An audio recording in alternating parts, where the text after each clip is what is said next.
આ ચોમાસામાં ખેડૂતોને પારાવાર નુકસાન ગયું છે, હકીકત છે.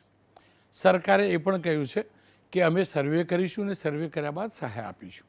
પણ હકીકત એ છે કે ખેડૂતોની સતત એ કમ્પ્લેન રહી છે કે યોગ્ય સર્વે થતો નથી. શાસક પક્ષના નેતાઓની મર્યાદા છે એટલે બોલતા નથી. પણ એક નેતા છે જે હંમેશ સત્યની સાથે રહે છે, ખુલીને બોલે છે. પાર્ટીની મર્યાદા સત્ય સાથે હોવી જોઈએ એવું માનીને બોલે છે. અને એ નેતા છે મનસુખ વસાવા. મનસુખભાઈ વસાવા સાંસદ પોતાના મતક્ષેત્રના ઝઘડિયા તાલુકાના પાણેતા અને ઇન્દોર ગામ પહોંચ્યા.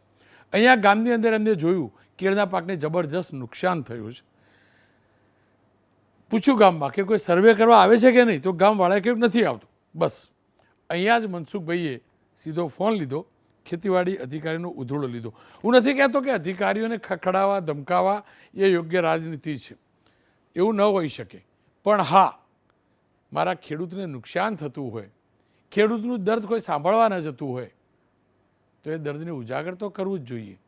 ખેર, હું તો રોજ કરું છું ને હજુ કરતો રહીશ. પણ જતાં જતાં આપ જોતા જજો મનસુખભાઈનો આક્રોશ ખેડૂત માટેનો. ના ના, કોઈ વરસાદ તો હું વરસાદ તો ચાલુ જ રહે. હું તમારો સર્વે થઈ જાય ને સફાઈ થાય ને એમનું,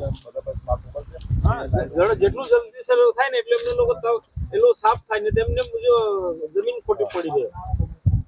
ધીરેનભાઈ દેસાઈ એના ખેતર પાસે જ ઉભો છું, ગામમાં બી નથી, ખેતર પાસે જ ઉભો છું, કોઈ આવ્યું નથી.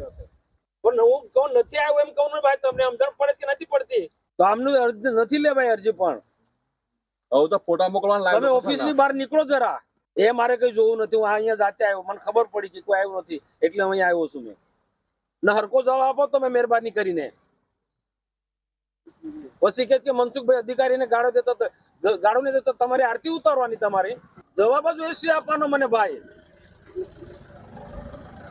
આ સમજણ પણ તમારો માણસ નથી આવ્યો કોઈ એટલે નથી આવ્યો. મારે આજે તાલુકા પંચાયતના પ્રમુખ છે, આ વિસ્તારના આગેવાનો છે, ખેડૂતો જે અમારા પાર્ટીના પ્રમુખ બધા અહીંયા છે. અને તમે કહો કે કામગીરી ચાલુ છે. શું કામગીરી ચાલુ છે? કરાવી દો, ઝડપી કરાવો તમે.